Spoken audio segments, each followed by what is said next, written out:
Good day. I am Jana Denise Domingo, and we are going to discuss the motivation theories. At the end of the lesson, students should be able to cite the significance and challenges of motivation to learning, discuss how fairness perceptions are determined and consequences of these perceptions, understand the importance of rewards and punishments, and apply motivation theories to analyze performance problems. But before anything else, I have a question. Did you know what motivates people to work?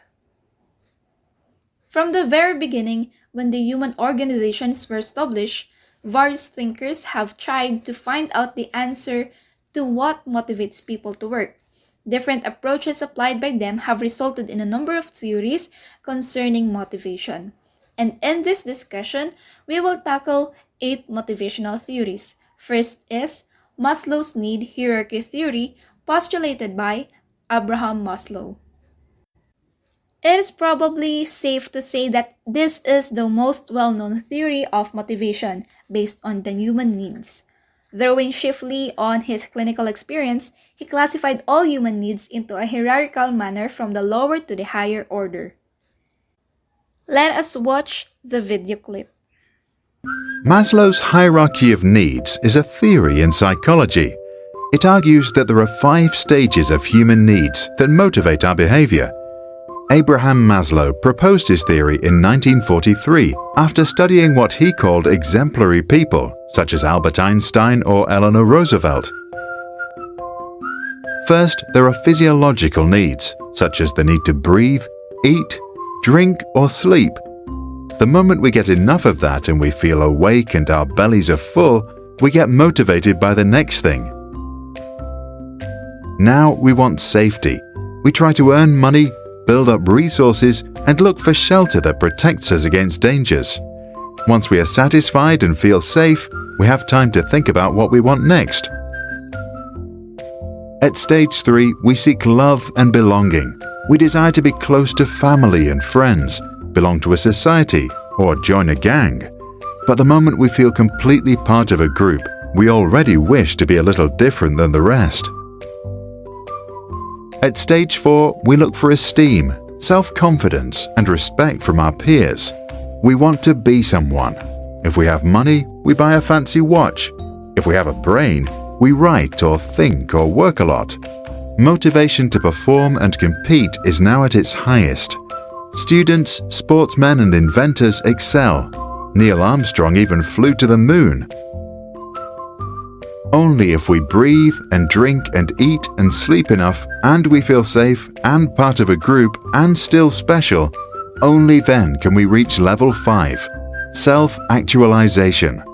Now we can relax, be creative, accept facts for what they are, give back or do whatever we want. No more pressure, unless of course there is trouble below.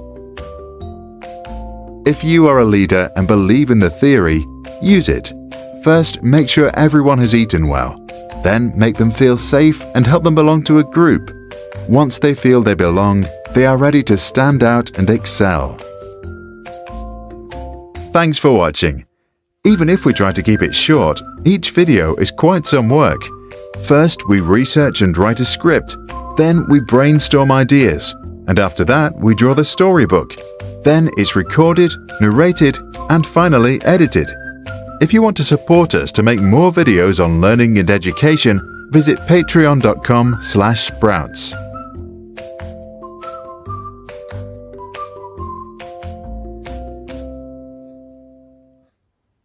Abraham Maslow said that a person will be motivated when all his needs are fulfilled. People do not work for security or money, but they work to contribute and to use their skills. He demonstrated this by creating a pyramid that was discussed in the previous clip to show how people are motivated, and mentioned that one cannot ascend to the next level unless lower level needs are fulfilled. The lowest level needs in the pyramid are basic needs, and unless these lower level needs are satisfied, people do not look at working towards satisfying the upper level needs. In this pyramid, the lowest level is the physiological needs. These needs are basic to human life and hence include food, clothing, shelter, air, water, and necessities of life. Then, after satisfying the physiological needs, the next needs felt are called safety and security needs. These needs find expression in such desires as economic security and protection from physical dangers. Next is social needs, where man is a social being. Therefore, was interested in social interaction, companionship, belongingness, and etc. Esteem needs. These needs refer to self-esteem and self-respect. They include such needs which indicate self-confidence, achievement, competence, knowledge, and independence. The fulfillment of esteem needs leads to self-confidence, strength, and capability of being useful in the organization. However, inability to fulfill these needs results in feeling like inferiority, weakness, and helplessness. And the upper level is the self-actualization needs. This level represents the culmination of all the lower, intermediate, and higher needs of human beings. In other words, the final step under the need hierarchy model is the need for self-actualization. This refers to fulfillment. This is the desire to become the most that one can be. The main criticisms of the theory include the following. The needs may or may not follow a definite hierarchical order. So to say, there may be overlapping in need hierarchy. For example, even if safety need is not satisfied, the social need may emerge. Then, the need priority model may not apply at all times in all places. Third, researchers show that man's behavior at any time is mostly guided by multiplicity of behavior. Hence, Maslow's proposition that one need is satisfied at one time is also of doubtful validity. Number 4, in case of some people, the level of motivation may be permanently lower. For example, a person suffering from chronic unemployment may remain satisfied for the rest of his life if only he or she can get enough food. Notwithstanding, Maslow's need hierarchy theory has received wide recognition, particularly among practicing managers. This can be attributed to the theory's intuitive logic and easy to understand.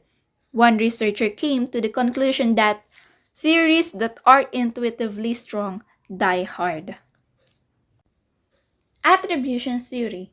Attribution theory is a psychological concept about how people explain the causes of an event or behavior. When we experience desirable and undesirable outcomes such as success and failure, we can attribute the cause to something specific which in turn can lead to increased or decreased motivational behavior.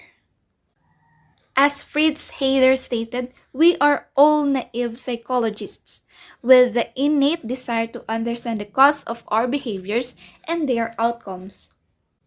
When people experience a particular outcome, attributions help them to understand what caused the event so that if the outcome was desirable, they can do their best to experience it again. In other words, the event becomes positively reinforced. Alternatively, if the event isn't pleasant or undesirable, they can try to avoid the behavior that caused it. Here is an example.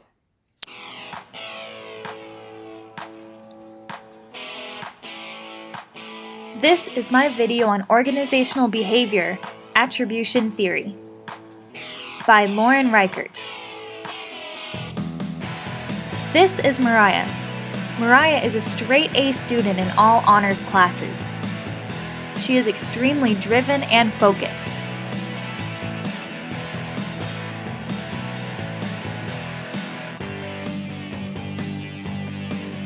However, her favorite subject has always been math. Lately, Mariah hasn't been doing well. She's been unfocused and distracted in class and doesn't really study outside of school.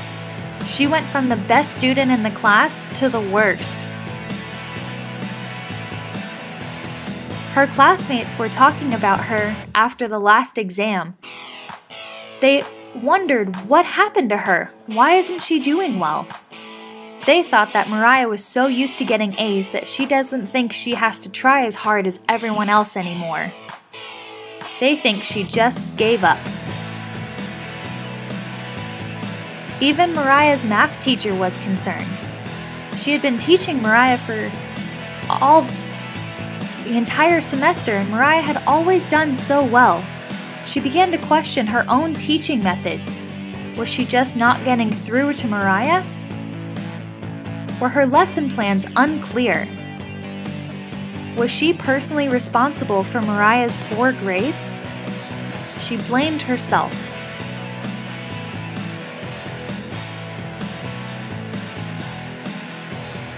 This is an example of attribution theory.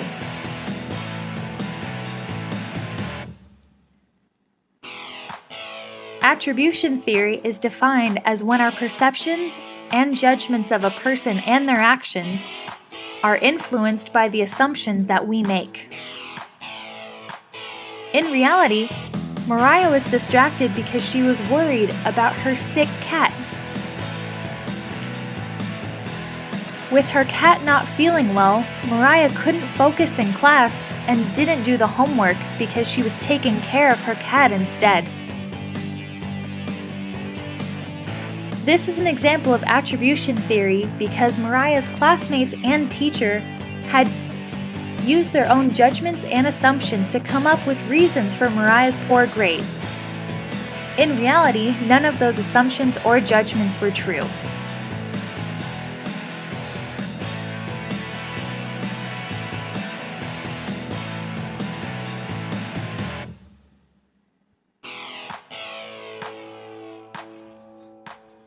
So, there is a model of attribution theory. The model consists of precursors, or what comes before an attribution, and a process with concepts, constructs, and the theory's proposition. It has similarity with the example on the clip. As precursors, we perceive success or failure, which leads to the concepts, where elements of the attributions, the locus, stability, and controllability, was comprised by the constructs. The attributions or the causal explanations consist ability, effort, luck, and task difficulty. These three that results in a proposition on how students attribute their academic success or failure can improve or inhibit their perseverance and persistence in their learning. These attributions help to share our emotional and behavioral responses to situations, like the locus of causality. Attributions are classified along a dimension known as the locus of causality, from internal to external. If we attribute behavior to an internal locus of causality, we assume that outcomes resulted from something within us. If we attribute the outcomes to an external locus of causality, we view it as caused by something outside ourselves. And the attributions are also classified in terms of stability, from stable to unstable. Stable causes are those that are difficult to change, such as intelligence. Unstable causes can be changed. For example, a student might fail a test because they didn't put enough effort into preparation. Effort, therefore, is an unstable cause of the failure, in which it can be changed also. Intelligence, however, is often thought of as stable, that it doesn't change.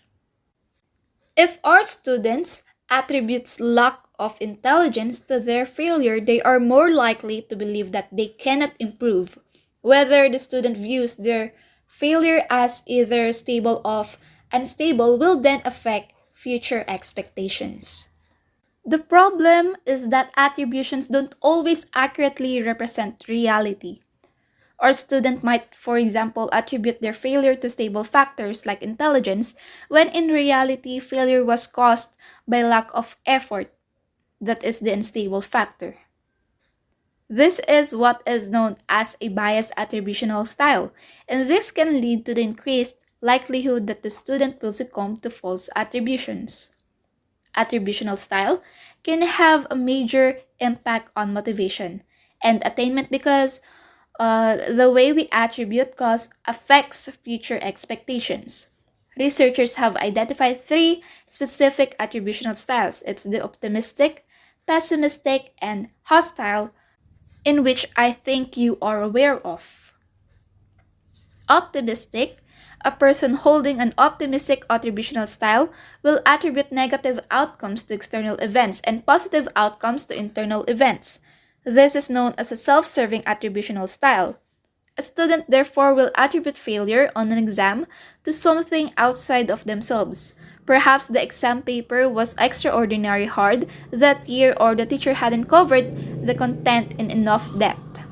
Success, on the other hand, would be attributed to their own effort, superior preparation, and stable measures such as innate intelligence. Pessimistic. A person holding a pessimistic attributional style will tend towards explaining negative outcomes in terms of internal and stable factors.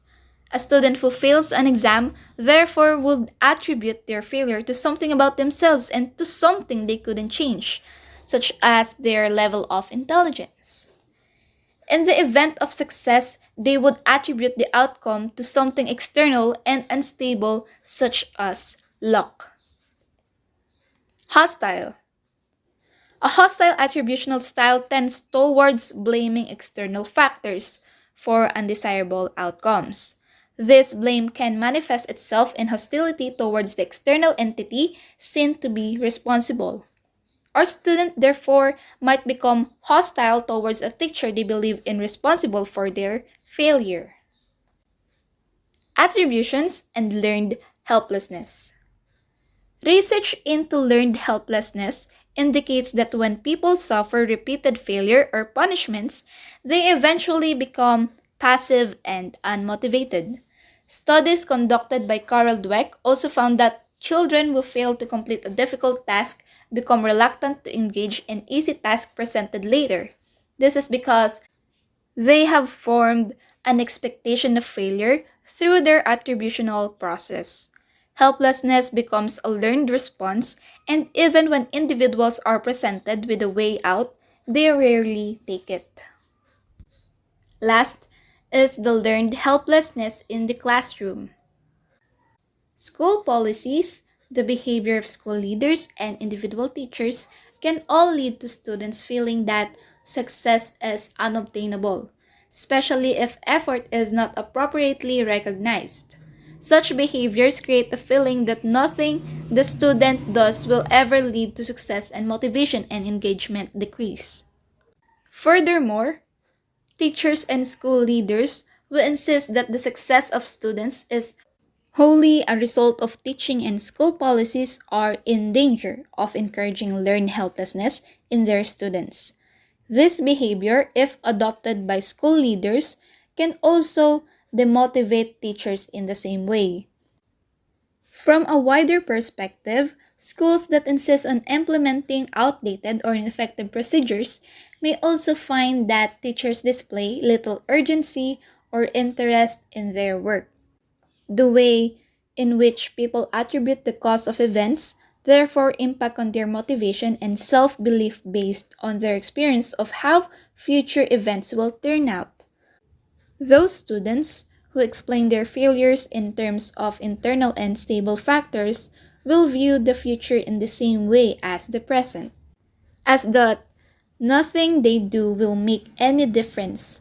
Success is dismissed as luck and effort rejected. Alternatively, those who view failure in terms of unstable factors, for example, lack of effort rather than lack of intelligence, are better equipped to view failure and setback as things to be overcome. The third theory is self-efficacy theory.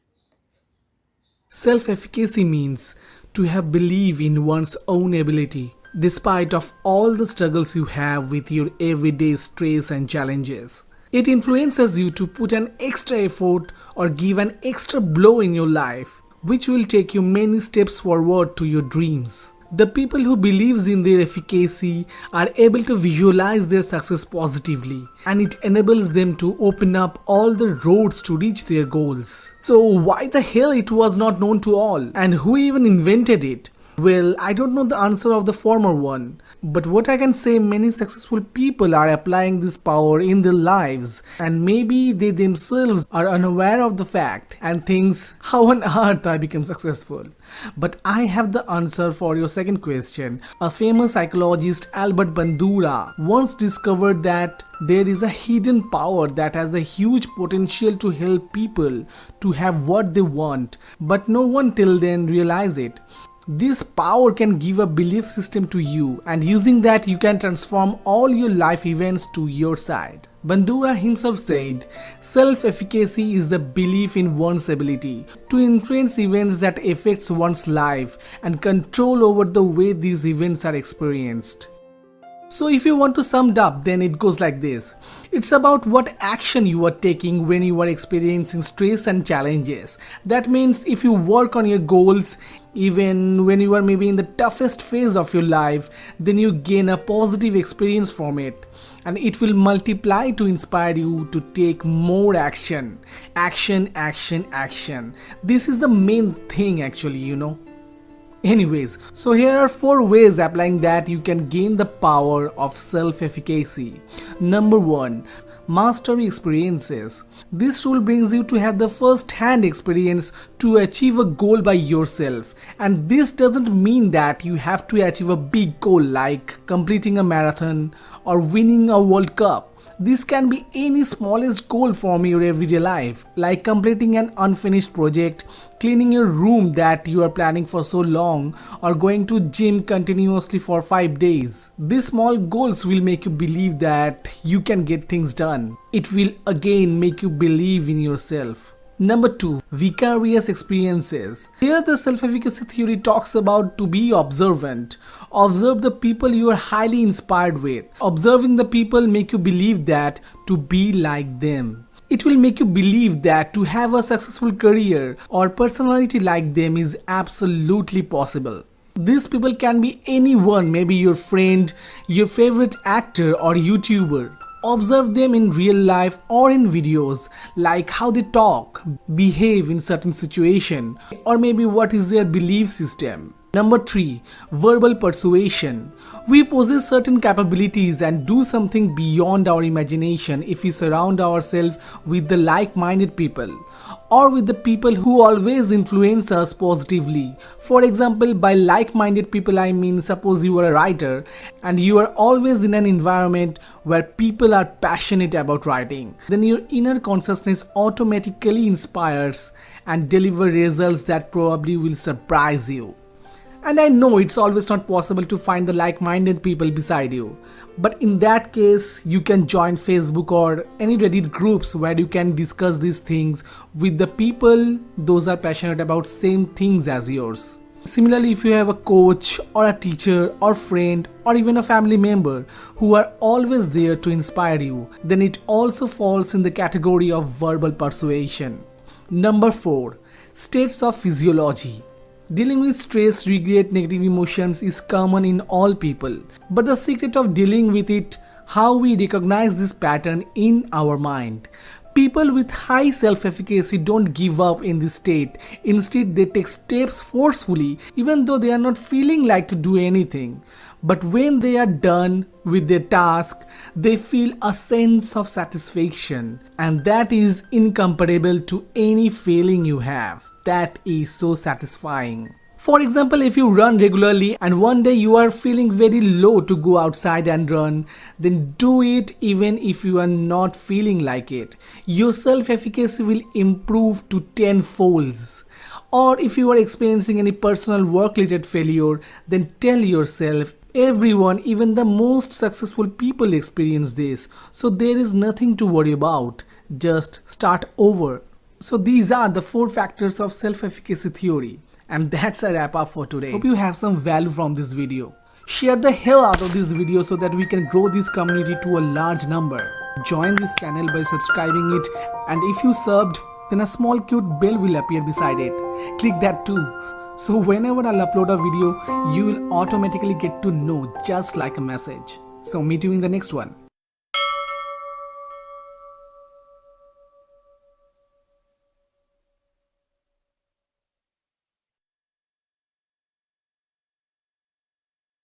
Self-efficacy theory is a way to explain motivation. What drives some people to put forth a lot of effort and others to simply sit back and not even try? This is Cindy. Cindy has certain beliefs about her own ability to learn and complete goals. These beliefs are very specific to a particular situation in a particular context. For example, suppose Cindy has been asked to create a spreadsheet to track her company's expenses, but she has never created a spreadsheet before. Will she tackle this task with gusto, confident in her ability to learn the software? Or will she approach the task with great anxiety and ultimately fail? Based on a person's belief system, learners will perform in certain ways. A basic principle of self-efficacy is that the higher a person's self-efficacy is, the more they believe they are capable of accomplishing a task. The lower their self-efficacy, the less capable they think they will be. People are less likely to attempt something with their full effort if their self-efficacy is lower for that task, because people tend to only try things that they believe they will be successful in. Self-efficacy is influenced by several factors. The first factor is a person's performance accomplishments. This is also referred to as personal mastery experiences. Performance accomplishments means how successful you have been with a task in the past. When encountering a challenge, a person assesses how they have done with a similar task. Suppose Cindy was asked to learn PowerPoint recently. If she worked hard on this task and was successful, then her self-efficacy for learning new computer programs is high, and she is more likely to put forth a strong effort again because she believes that she has the aptitude to learn Excel as well. If Cindy struggled with the PowerPoint and felt she was unable to master the program, then her self-efficacy for this type of task is very low, and she is less likely to persevere and work hard on learning Excel because she has already decided that she's incapable of learning it. Ironically, her attitude towards her own learning can become a self-fulfilling prophecy. She assumes she cannot do well, and then her lack of effort results in a poor result, reinforcing her belief that she cannot succeed in this type of task. On the other hand, if Cindy perceived learning PowerPoint as too difficult, but still put forth high effort and achieved success, then her self-efficacy will increase in this area, and she will be more likely to attack learning Excel with a high level of effort and focus. The second factor is vicarious experiences, which is when the learner observes other people's experiences with the task.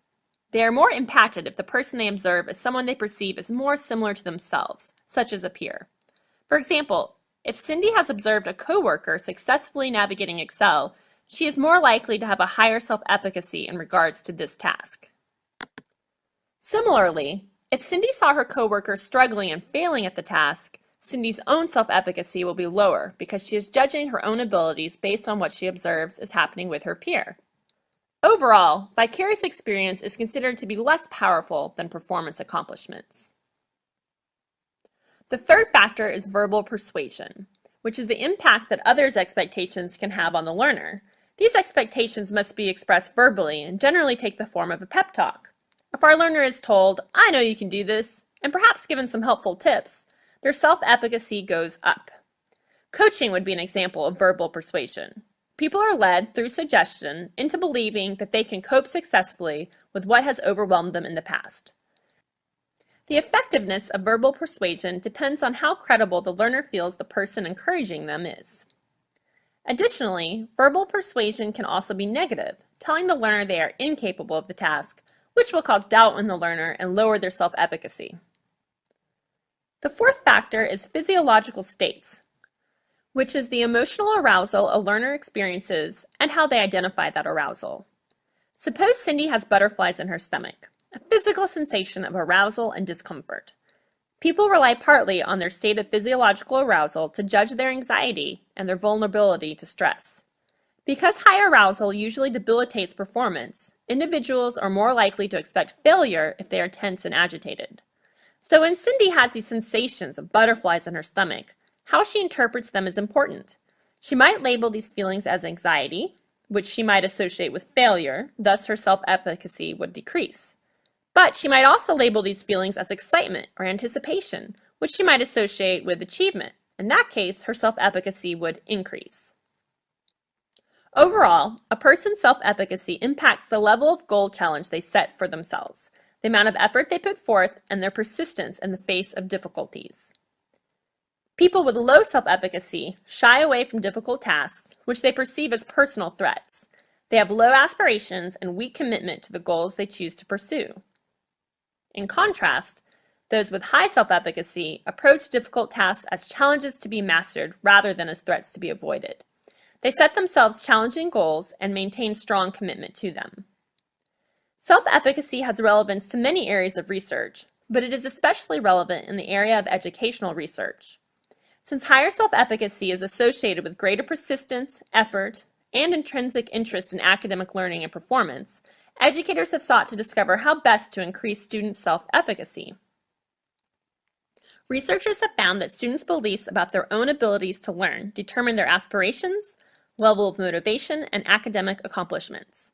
Teachers' beliefs in their own ability to teach also affects how successful their students will be. Similarly, impacting faculty's beliefs about their collective efficacy influences school-level achievement. Researchers have also found that parents positively impact a child's self-efficacy when they provide an environment that stimulates youngsters' curiosity and allows for mastery experiences. Peers also impact self-efficacy because students and networks tend to be similar to one another, which enhances the likelihood of influence by modeling. Self-efficacy is sometimes confused with other terms, such as self-esteem or self-concept. The difference is that those terms deal with the general feelings about topics, and self-efficacy is about an attitude towards a specific task in a particular context. The key word is specific. A person's self-concept might be, I'm pretty good at math, but a person's self-efficacy is about their belief in their ability for a specific task. For example, I can totally figure out this math worksheet. And that is self-efficacy in a nutshell. I hope you enjoyed this presentation. The term self-efficacy was first coined by psychologist Albert Bandura in 1977, a Canadian-American psychologist and a professor at Stanford University. He states that individuals develop their self-efficacy beliefs by interpreting information from four main sources of influence. This four was also mentioned and briefly discussed in the video clips a while ago. First is mastery experiences or performance outcomes. This refers to the experiences one gains when they take on a new challenge and are successful at doing so. The most influential source is the interpreted result of one's previous performance or mastery experience. Second, vicarious experiences or social role models. Vicarious experiences involve observing other people successfully completing a task. The second important source of self-efficacy is through the vicarious experiences provided by social models. Third, social persuasion. Verbal persuasion works on any age, but the earlier it is administered, the more it is likely to encourage building of self-efficacy. This is also influenced by encouragement and discouragement pertaining to an individual's performance or ability to perform.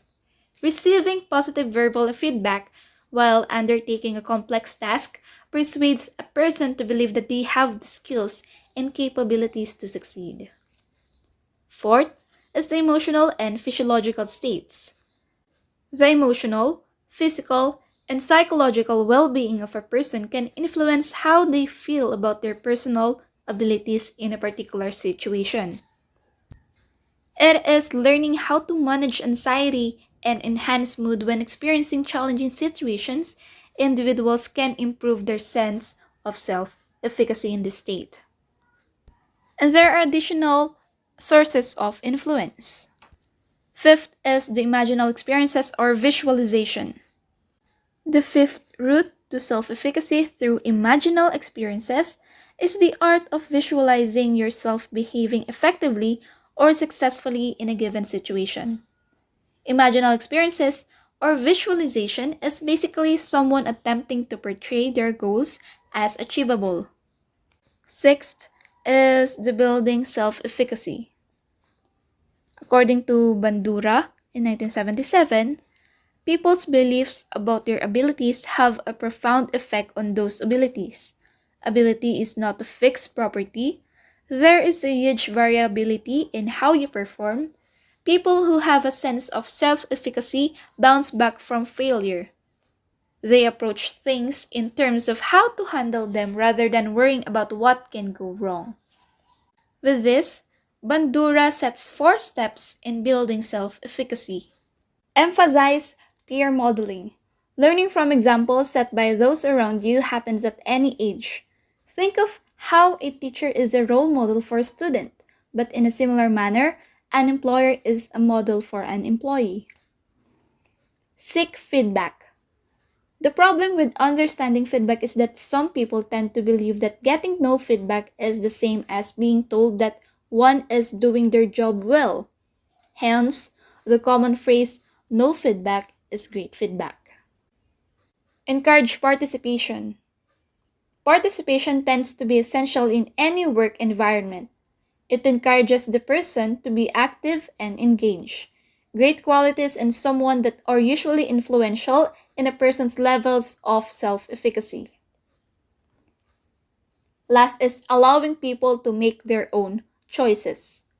When people talking about the importance of letting people make their own choices, the term self-accountability usually tends to come to mind. Also, here are the applications of self-efficacy.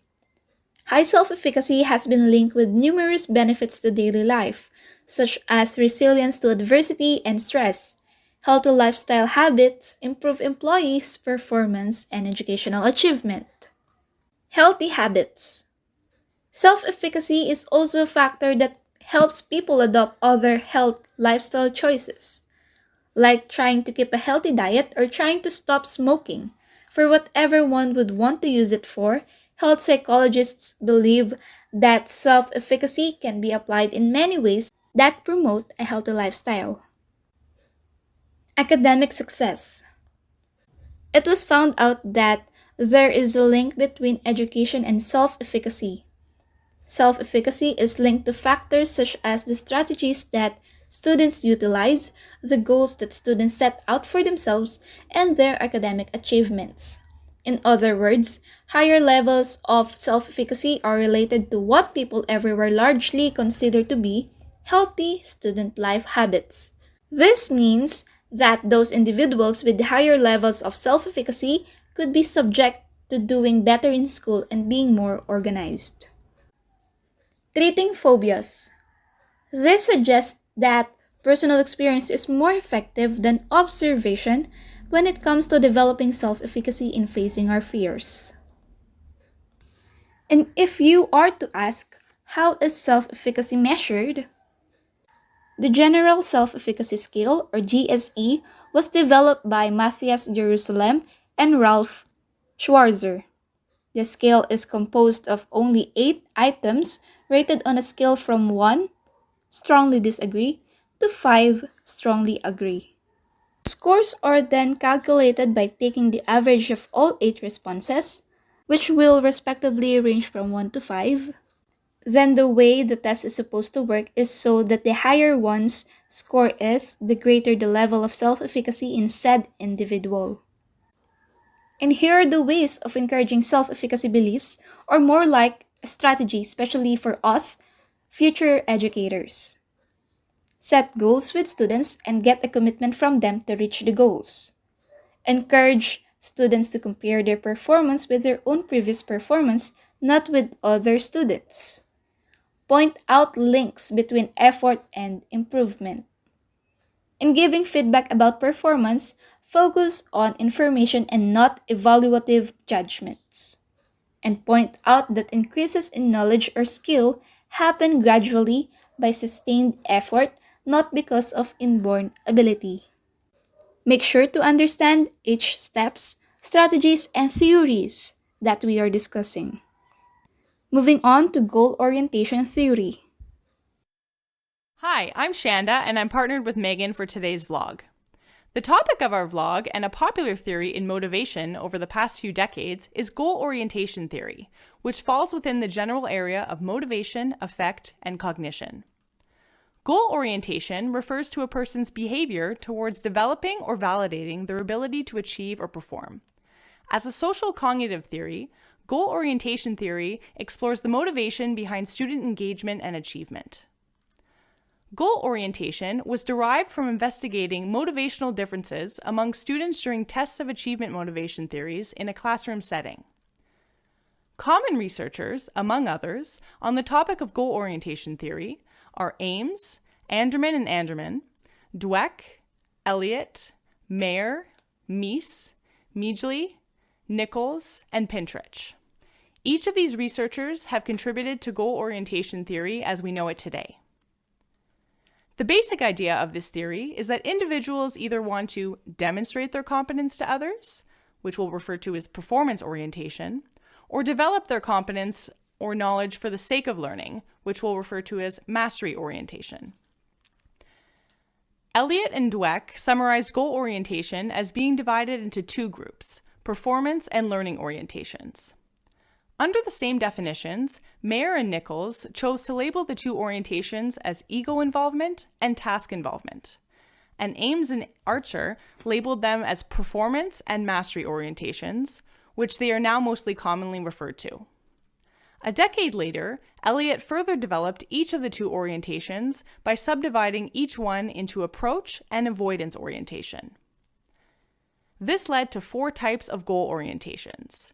We have performance approach orientation, where the goal is to demonstrate competence by performing well. For example, students who are motivated to do well so that other students think they're intelligent.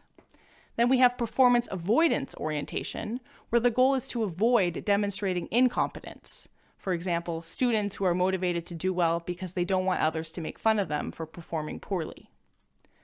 Next, we have mastery approach orientation, where the goal is to develop competence for the sake of learning and understanding. For example, students who are motivated to learn because they enjoy learning, even if they make mistakes. And finally, we have mastery avoidance orientation, where the goal is to avoid misunderstanding. For example, students who are motivated to learn in order to avoid not meeting the high achievement or learning standards they set for themselves. Next, we're going to look at goal orientation patterns. For mastery goal orientation, some of the cognitive, emotional, behavioral, and affective patterns are belief that effort leads to success, pride and satisfaction are associated with successful effort, guilt is associated with inadequate effort, preference for challenging work and risk-taking, intrinsic interest in learning activities, positive attitudes towards learning, increase in the amount of time spent on tasks, persistence in the face of difficulty, active and quality engagement in learning, and the belief that effort leads to success and that failure can be remediated by a change in strategy. For performance goal orientation, we have avoidance of challenging tasks, negative effect following failure and a judgment that one lacks ability, positive effect following success with little effort, and the use of superficial or short-term learning strategies. Next, we're going to look at implications for teaching. Students' goal orientation affects their behavior towards achievement tasks. Therefore, it seems only natural that goal orientation can have an effect on academic outcomes. In fact, in a meta-analytic study, Payne, Youngcourt, and Beaubien found that mastery goal orientation is positively associated with academic performance. It's important to note that teachers can influence students' goal orientation. Research evidence suggests that it is a mastery goal orientation that promotes a motivational pattern likely to promote long-term and high-quality involvement in learning. Therefore, in order to maximize learning and achievement, teachers should aim to promote mastery goal orientations and minimize performance avoidance orientations. How can we do this? First, we'll look at instructional practices from the acronym TARGET discussed by Mies, Anderman, and Anderman. The T in TARGET stands for task. Teachers should use a variety of learning activities that are challenging, organized, and are perceived as useful and interesting to students. The A stands for authority. Teachers should give students the opportunity to be responsible for their learning, make decisions, and assume leadership roles. The R stands for recognition. Teachers should give students incentives and rewards for their effort, improvement, and achievement. The G is for grouping. Teachers should group students heterogeneously to promote cooperation and collaboration. The E is for evaluation. Teachers should use a variety of assessments to assess students' individual progress, improvement, and mastery. And finally, the T is for timing. Teachers should give students the opportunity to plan and make schedules for completing their assignments and studying at optimal rates. AIMS offered a similar structure of instructional strategies to support a mastery goal orientation. She categorized similar instructional strategies under task, authority, and evaluation recognition structures. We have all experienced in our classrooms the students who consistently ask, "Is this going to be on the test?" This question indicates that the student has already set performance goals for themselves, and they are just focused on doing well on the test. Students are constantly concerned about their grades. That is the feedback they get for almost everything they do, so they learn that everything they do, regardless of the initial intent, is just a mark to compare them to the standard. This type of motivation works really well for some students. In one of Megan's science classes, she had a couple of students who were performance-oriented for a variety of reasons. Some wanted to go to a good college, some wanted to be the best in the class, and some wanted to prove to their parents that they were intelligent. These students worked to achieve their goals, and they did well when it came to spewing out memorized information. Megan did notice that when she was teaching and as exams crept closer, she became stressed and the class dynamic changed. Everyone was more restless, tensions grew, and there was almost a sense of panic. It is probably safe to say that this unease affected everyone in the room, including the students who worked towards their performance goals and did really well. A little bit of stress can be useful in certain situations, but levels of high stress during the learning process would most definitely affect the quality of the learning, as well as the mental health of the students and teachers. It's important to recognize that performance goals do have their place in learning. How else will students be motivated during surface learning? However, if we want our students to understand, apply, analyze, and create, we need to stress more on mastery goals. Imagine a classroom where the stress is off, students are learning at their own pace, and the learning is challenging but not overly difficult. Students compare their current position to their past position instead of comparing themselves to others. We have all experienced the great feeling of having improved in our learning. Feeling good about learning is a great way to motivate ourselves to learn more, to better our skills, and to beat the past us. Teachers can use the target practices to encourage students in making mastery goals for themselves. Emphasizing collaboration is best done with group work activities. Setting up the classroom so that students are sitting in groups can enable group activities and discussions easily. Teachers can create tasks that focus on a higher level of thinking, such as analyzing and creating, instead of assigning workbook pages to encourage the mastery of the content. Other practices include varying how the students are evaluated, ensuring that the timing of the learning isn't rushed or quick, and giving the students responsibilities in relation to their learning. Outside of the target practices, Svinicki addresses the topic of failure and how failures and mistakes are great teachable moments that teachers should jump on. Many students are afraid of failing, which are performance avoidance goals, and thus stress and become unmotivated when they do fail. We need to change the stigma about failure and use all opportunities to demonstrate that failure is just as important in the learning process as getting something right. Goal orientation theory applies to everyone. Some students do well by setting up performance goals for themselves, and some students succeed by setting mastery goals. For students who are struggling, who are disengaged, and who may possess a learning difficulty, mastery goals can really take the pressure off. These goals don't have to meet a standard, which means that these students who struggle can set goals that they are able to achieve with their current abilities. Yes, we want our students to reach a certain level, but we can't just give them the standard goal and expect them to meet it. They are capable of reaching that goal, they just might need to take smaller steps. Motivating students to learn is challenging. Helping students set appropriate and achievable goals is a strategy that we teachers can use to address this challenge. Thank you for listening. Goal orientation theory is a social cognitive theory which seeks to examine the relationship between goals and student motivation. Learn about goal orientation theory, the multiple goals dilemma, educational outcomes of goals, mastery versus performance goals, and how goals affect student motivation and behavior. Goal setting is a key motivational process based on Locke and Latham in 1984. Goals are the outcomes that a person is trying to accomplish. People engage in activities that are believed to lead to goal attainment.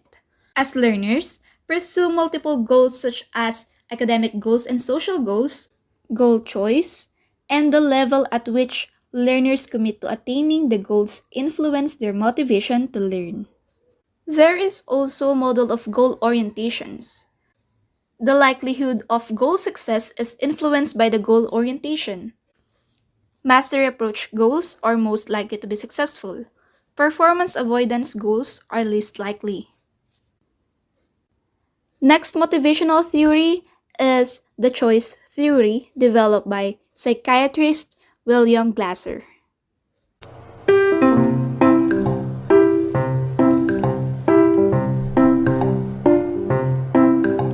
Glasser is an American psychologist who developed the choice theory. He theorized that behavior is a choice made by an individual based on his or her feelings and needs, and is therefore not determined or controlled by any external circumstances. In other words, the power lies within each person to determine how he or she will respond to the demands of the social and physical environment. Humans thus should not be perceived as victims or slaves of circumstances, but as self-determining beings who take responsibility for the consequence of their choices. There are two general statements at the very core of choice theory. I cannot change others, and I can only choose my own behavior. Now let's watch a short clip to demonstrate how you really do choose your own behavior.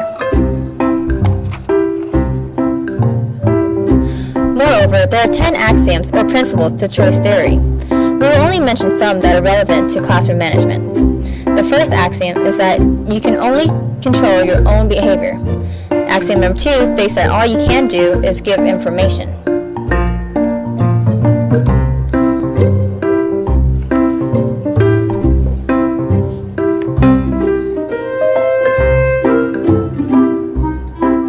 The third axiom states that all long-lasting psychological problems are relationship problems.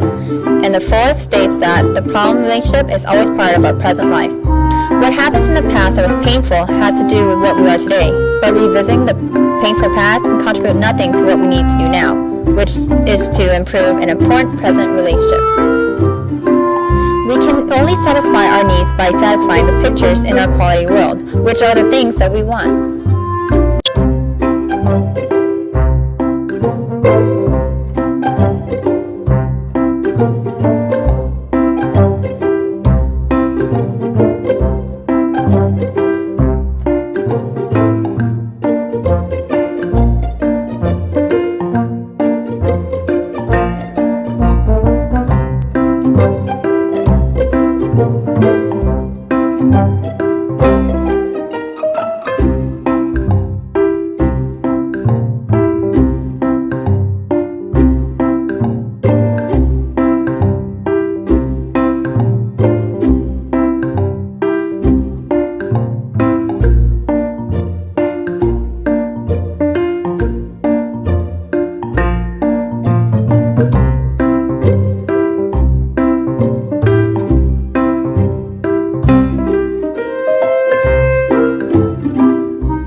Created using Powtoon.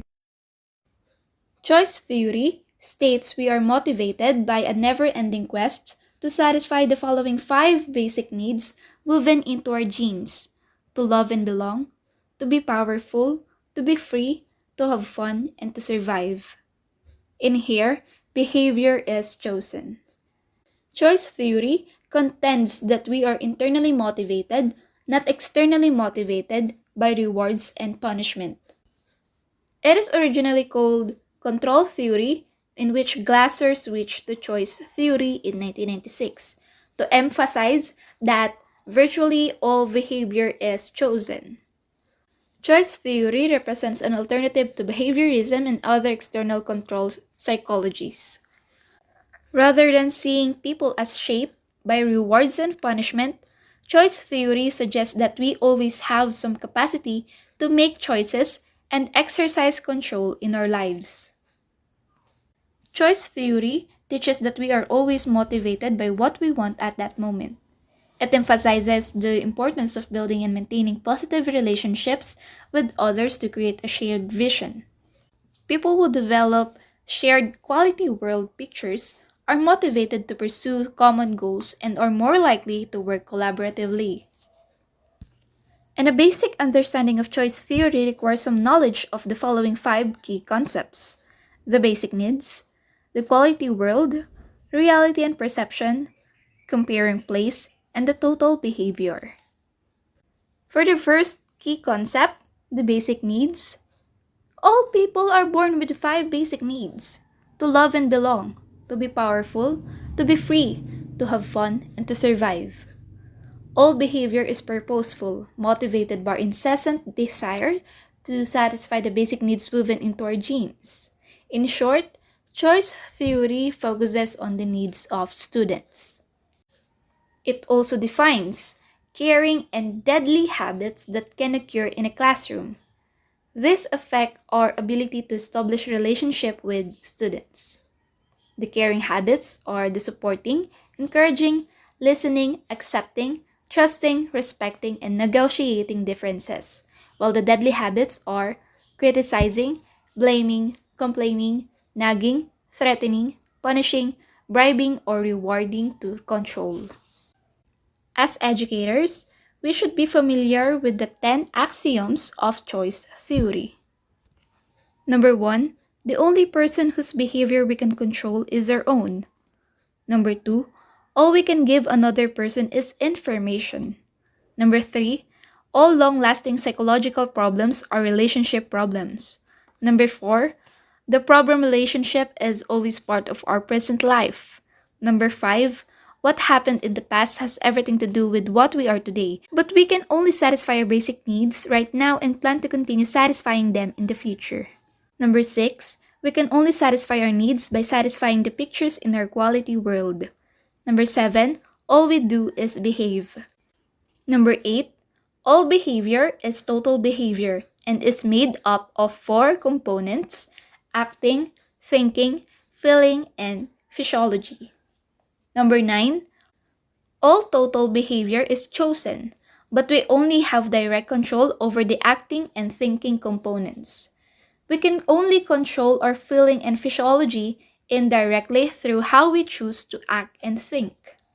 Number 10, all total behavior is designated by verbs and named by the part that is the most recognizable. The strength of each basic needs varies from person to person. Next is the quality world, where each of us develops a unique quality world and the source of all motivation. Whereas the basic needs represent nature, the quality world represents nurture. As we live our lives and interact with others, we each build this unique quality world that includes the people, activities, values, and beliefs that are most important to us as individuals. Everything we place in our quality world is need satisfying. Throughout our lives, we add and delete pictures from our quality world. Some people develop quality world pictures that are unhealthy and irresponsible. Here in choice theory, it suggests that parents, educators, and the community at large can promote environments that encourage others to develop quality world pictures that let them satisfy their needs responsibly and not the other way around. Third key concept is the reality and perception. Even though we all live in the real world, choice theory contends that what matters in our perception of reality.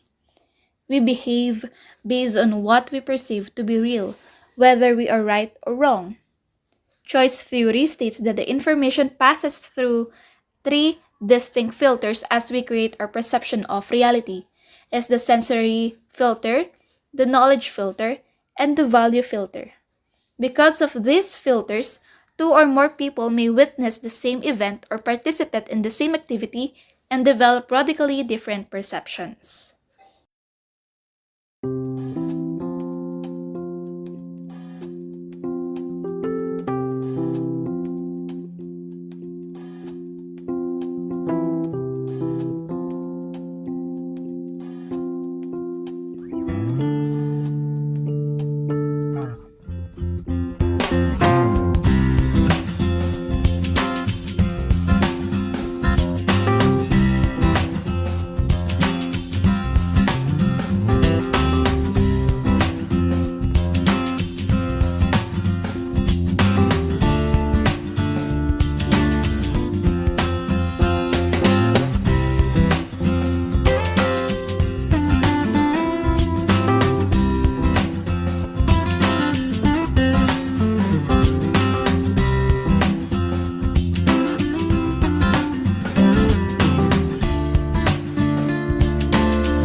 Created using Powtoon. The comparing place. Our brain continually compares two images here. First is the perception of reality and our quality world picture of what we want at that moment. The purpose of all behavior is to create a match between what we perceive and what we want. When there is a match, we will maintain the behaviors we have chosen. When there is enough of mismatch to cause internal discomfort, we automatically search for new behaviors that will create the match we seek. And last component is the total behavior. All behavior has four components: the acting, thinking, feeling, and physiology. When we change any one component of behavior, the other components change as well. The two easiest components to control directly are acting and thinking. It is virtually impossible to change your feelings or physiology directly.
Created using Powtoon. Since all four components work in concert, however, we have much more control over our feelings and physiology than we realize. By choosing to act and or think differently, our feelings and physiology automatically change. Practitioners of choice theory help people choose responsible actions and thoughts that lead them to feel better and positively impact their physiology. When choice theory is applied in the classroom, as it has been in schools across the world, it has a significant impact on how instruction is delivered. The teacher as manager. Glasser contends that teachers need to manage effectively if they hope to successfully teach their students. The role of the teacher or manager is to help students see that working hard and doing what the teacher asks is worth the effort and will add quality to their lives. This is achieved by developing positive relationship with students and providing active, relevant learning experiences where students can demonstrate success. Effective teacher or managers create shared quality world pictures with their students so students are motivated to learn what the teacher wants to teach. And the needs satisfying classroom. When creating lessons, teachers will practice choice theory and ensure that students can satisfy their needs by doing what the teacher asks them to do. Learning increases and disruption diminishes when students know that they are able to connect, feel a sense of competence and power, have some freedom, and enjoy themselves in a safe, secure environment. Classrooms and schools that apply choice theory share the following three characteristics. First, coercion is minimized. Rather than trying to make students behave by using rewards and punishments, teachers build positive relationships with their students, managing them without coercion. Coercion never inspires quality. Second, focus on quality. Teachers expect mastery of concepts and encourage students to retake tests and continue to work on assignments until they have demonstrated competence or quality. The emphasis is on deep learning demonstrated through the ability to apply what has been learned. Third is self-evaluation. Self-evaluation is a cornerstone of choice theory. Given helpful information like rubrics, models, and exemplars, etc., students take on a greater ownership of their learning by evaluating their own performance routinely. Encouraging students to self-evaluate promotes responsibility and helps students pursue goals and become skilled decision makers because they are more actively involved in their education. Sixth theory is the goal-setting theory. In 1960s, Edwin Locke put forward the goal-setting theory of motivation. This theory states that goal setting is essentially linked to task performance. It states that specific and challenging goals along with appropriate feedback contribute to higher and better task performance. In simple words, goals indicate and give direction to an employee about what needs to be done and how much efforts are required to be put in. And here are the important features of goal-setting theory. The willingness to work towards the attainment of the goal is the main source of job motivation. Clear, particular, and difficult goals are greater motivating factors than easy, general, and vague goals. Specific and clear goals lead to greater output and better performance. Unambiguous, measurable, and clear goals accompanied by a deadline for completion avoids misunderstanding. Goals should be realistic and challenging. This gives an individual a feeling of pride and triumph when he attains them, and sets him up for the attainment of the next goal. The more challenging the goal, the greater is the reward generally, and the more is the passion for achieving it. Better and appropriate feedback of results directs the employee behavior and contributes to high performance than an absence of feedback. Feedback is a means of gaining reputation, making clarifications, and regulating goal difficulties. It helps employees to work with more involvement and leads to greater job satisfaction. It is the same with the students. And employees or students' participation in goal is not always desirable. Participation in setting the goal, however, makes the goal more acceptable and leads to more involvement. Goal setting theory has certain eventualities such as self-efficiency and goal commitment. Self-efficiency is the individual's self-confidence and faith that he has potential of performing the task. Higher the level of self-efficiency, greater will be the efforts put in by the individual when they face challenging tasks. While lower the level of self-efficiency, less will be the efforts put in by the individual, or he might even quit while meeting challenges. And goal-setting theory assumes that the individual is committed to the goal and will not leave the goal. The goal commitment is dependent on the following factors. First, goals are made open, known, and broadcasted. Second, goals should be set self by individual rather than designated. Third, individuals set goals should be consistent with the organizational goals and vision. There are also advantages and limitations of goal-setting theory. In advantages, goal-setting theory is a technique used to raise incentives for employees to complete work quickly and effectively.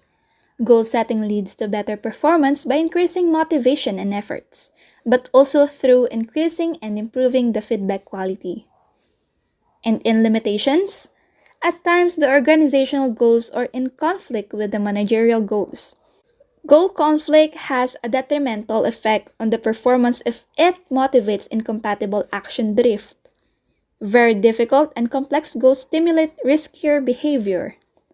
If the employee lacks skills and competencies to perform actions essential for goal, then the goal setting can fail and lead to undermining of performance. And there is no evidence to prove that goal setting improves job satisfaction. With that, here is a video with a brief discussion about goal-setting theory and its principles. Hello and welcome to today's lesson where we're looking at Locke's goal-setting theory of motivation. Now, this theory is a great framework to use when setting goals for yourself or for your team. The theory is based on research showing that with the right goals you can increase both productivity and motivation. Now, Locke and Latham, the two guys who developed the theory, were able to demonstrate that when you set specific and challenging goals and you receive regular feedback on your progress, then your productivity and your motivation will increase. Now, this applies whether your job is highly complex or low in complexity. So whatever your job right now or whatever your team do, then this theory can help improve productivity and motivation. Now, as well as showing the types of goals that can increase motivation, their research also showed how not to set goals. They found that setting unspecific or vague goals failed to increase motivation. Now, that might seem really obvious to you that setting vague goals like this won't increase motivation or performance. But the thing to understand here is that the first person to realize and prove this was Locke. So, why does goal setting increase productivity? Well, there's many reasons. So number one, goals keep you focused on what's important. So when you get sidetracked, you quickly realize that the distraction isn't moving you towards your goals. Two, goals make you more persistent. Now, it's natural to have days where you're super motivated and other days where things aren't going so well. So having goals that you're committed to can give you the determination to push through the difficult times.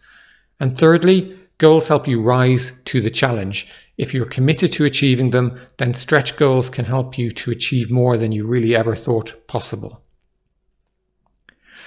So according to goal setting theory, to be motivating and increase productivity, goals need to have the following 5 characteristics: clarity, challenge, commitment, feedback, and task complexity. Now let's examine each of these in turn. Firstly, clarity. To be motivating, goals need to be clear. When a goal is clear, it's easy to understand exactly what you need to achieve. It's not open to debate or interpretation. Now, conversely, when a goal is vague and imprecise, it's difficult to know if you've ever achieved it. So which do you think is a better goal? Increase customer satisfaction by 15% or do your best to increase customer satisfaction? It's the first one, increase satisfaction by 15%, because it's more precise. Now, there are a number of steps you can use to help you set clear goals. And the first is to use SMART goals. And SMART is an acronym for specific, measurable, achievable, relevant, and time-bound. And there are many videos on YouTube or articles on the internet you can Google to find out more about SMART goals. The second thing you can do is you can ensure you understand exactly how you know that you will have achieved your goal. And the final thing you can do is you can ensure you have a metric you can use to track your progress towards your goal. Now, the second factor is challenge, and to be motivating, goals need to be challenging, but not too challenging. Now, a goal that's too easy to achieve won't motivate you. It won't cause you to up your game and increase your performance. And similarly, a goal that you perceive as way beyond your current capability won't motivate you either. It might actually demotivate you. Now, for a goal to motivate, it must hit the sweet spot between challenging you but not over challenging you, is what we're trying to say. So, for example, too easy might be increase customer conversion rate from the present benchmark, but too challenging might be increase customer conversion rate by 700%, but just right might just be increase the customer conversion rate by 10%. So how do we set challenging goals? Well, firstly, ask yourself honestly if your goal is too easy, too challenging, or just right. And secondly, think about what scenarios might arise to slow down your progress towards your goal. Plan ahead. So you could perform some scenario planning to determine how you're going to push through these challenges if they arise. Now, 3, we have commitment. For a goal to be motivating, you must be committed to it. Likewise, if you're setting goals for others, you need to ensure that they are bought into those goals. So as an example of no commitment, you simply decide in a meeting with your boss what your team's targets will be, and then dictate those to your team. Your team are not going to be committed in that example.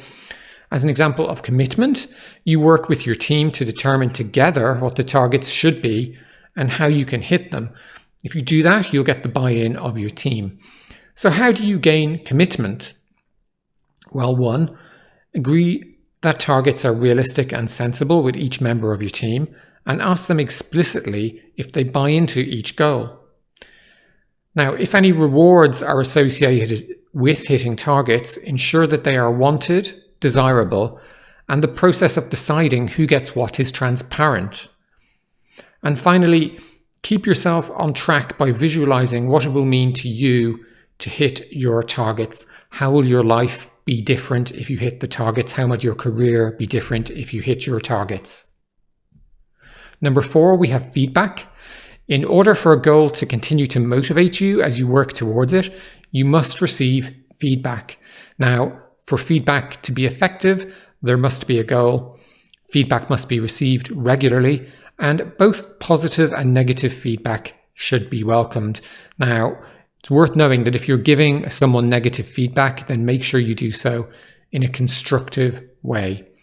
So, an example of good feedback is you set your team members some goals and you organize a weekly check-in to monitor their progress. A bad way to give feedback would be to set the team members goals and then forget all about it until their end of year performance review, whenever that is. So how should you give and receive feedback? Well, one way is to schedule a weekly check-in to monitor progress. You could use an app such as Strides or a spreadsheet to track progress. Or you can follow, there's a link below this video that you can follow, which leads to an article which will teach you all about how to give and receive effective feedback. So finally, we come to task complexity. Now, in order for a goal to be motivating, it must not be too complex or too complicated. Highly complicated goals can be overwhelming and even demotivating. So for example, good target setting might be break down complex targets into sub-targets so they're easy to understand, but a bad way of doing things is to simply set a complicated target and expect your team member to just get on with it. So how should you handle complex goals? Well, obviously, break them down into sub-targets. And secondly, be aware that if your team member feels overwhelmed by a target, it might just be too complex. And if that's the case, consider reassessing the target and trying to break it down. So, in summary, the key takeaway from the work of Locke in his goal-setting theory is that goal setting, when done correctly, can be a powerful tool for boosting motivation and productivity. And that applies both when you're setting personal goals for yourself and when you're setting goals for your team. Now, Locke identified 5 principles to follow when goal setting, and these are that goals should be clear, challenging but not too challenging, explicitly committed to, involve regular feedback, and as uncomplicated as possible. Now, by using Locke's goal-setting theory, you can keep your team and yourself motivated and productive. So that's it for this lesson. Really hope you enjoyed it, and I look forward to speaking to you again soon. There you have it. Now, let's look at each principle in detail. So, clarity. Clear goals are measurable and unambiguous.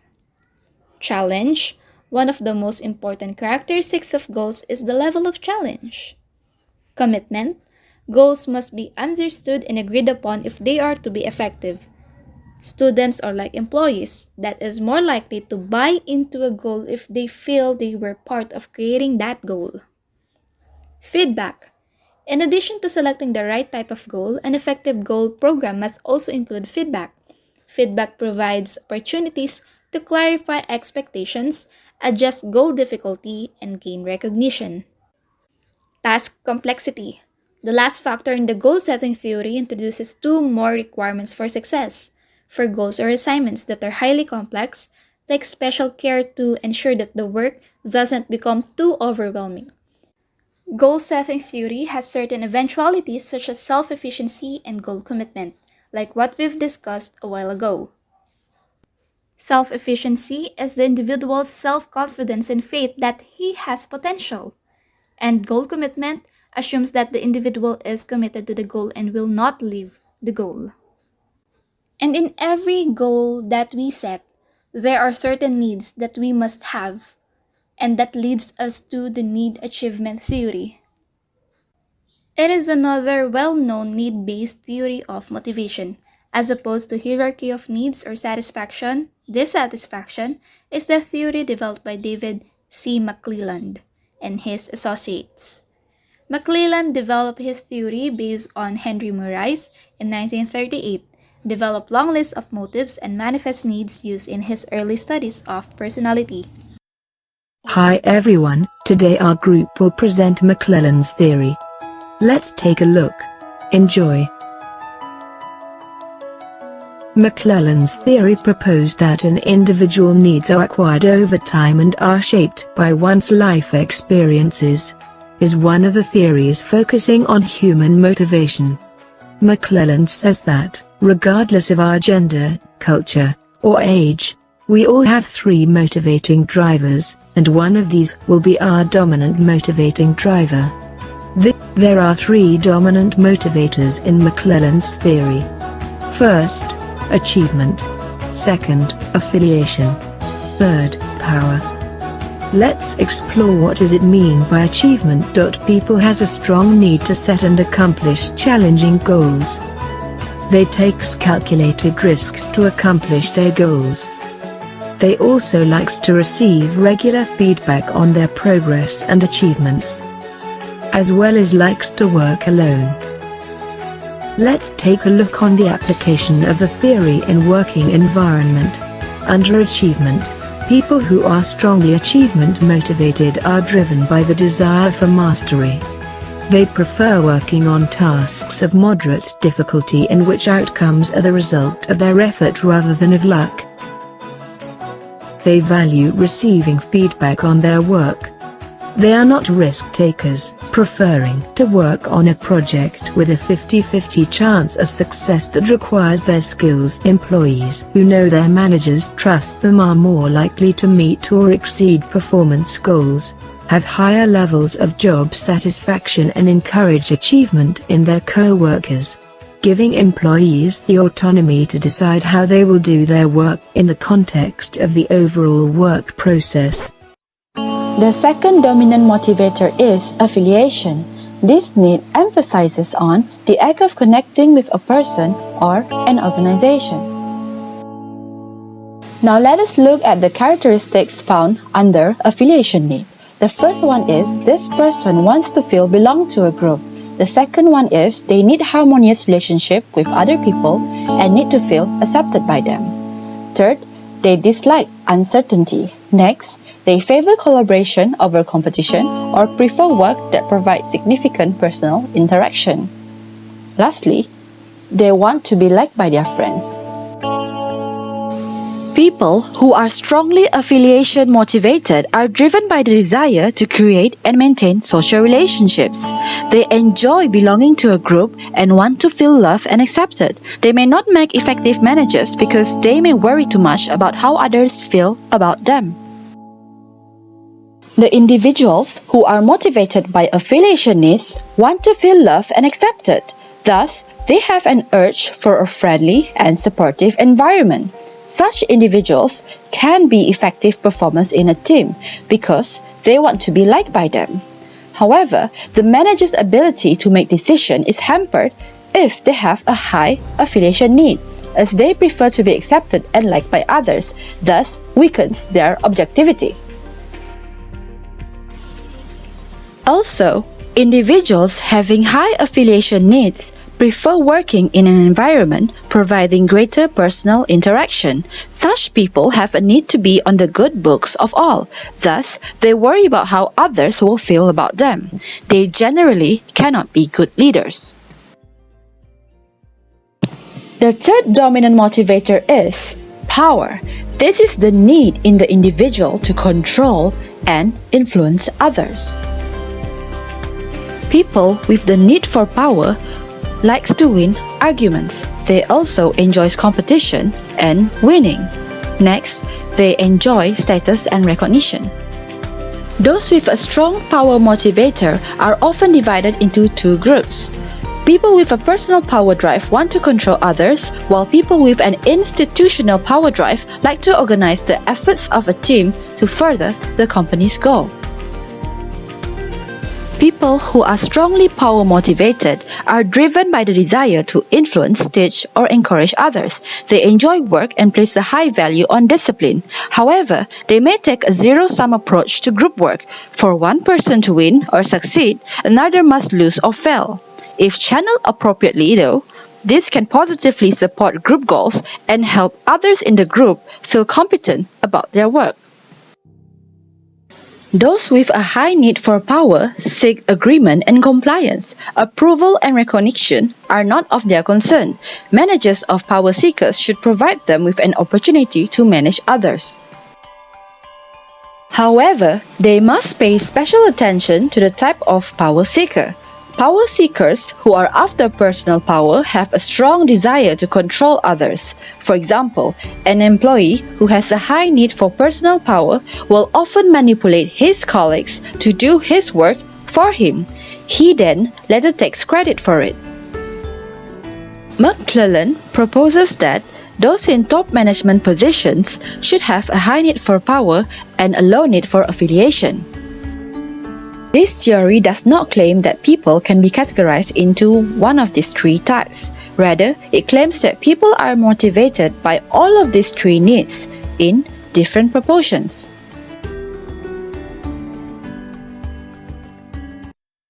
McClellan's need theory is closely associated with learning theory because he believed that needs are learned or acquired by the kinds of events people experience in their environment and culture.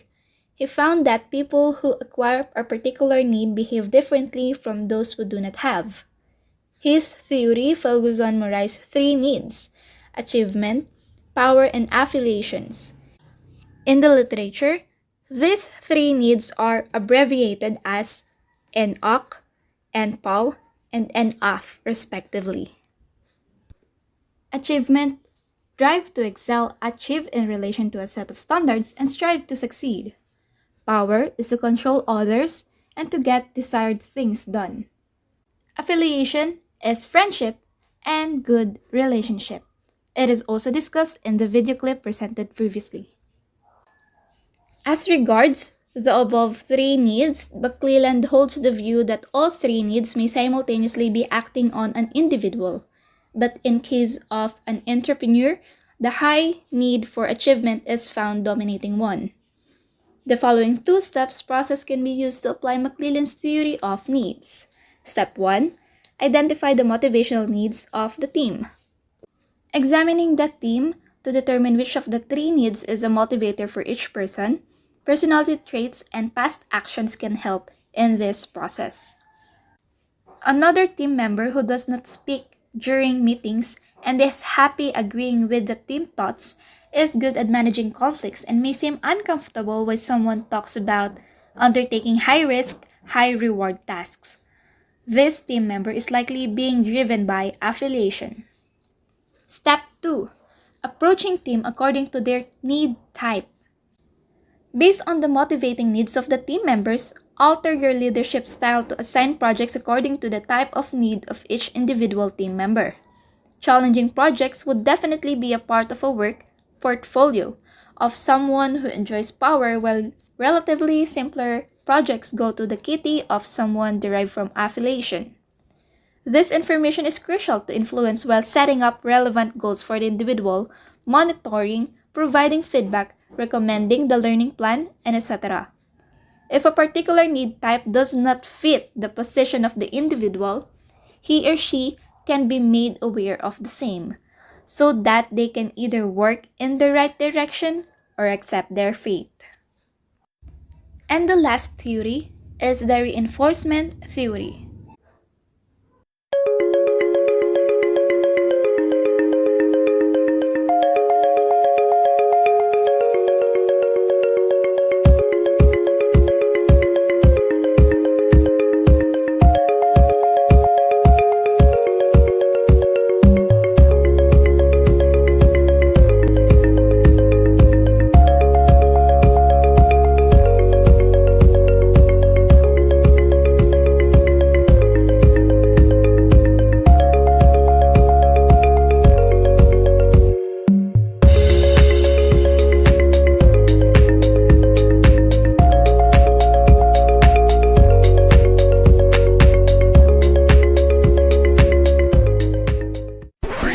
Using Powtoon.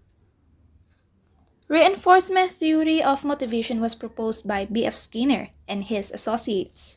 It states that individuals' behavior is a function of its consequences.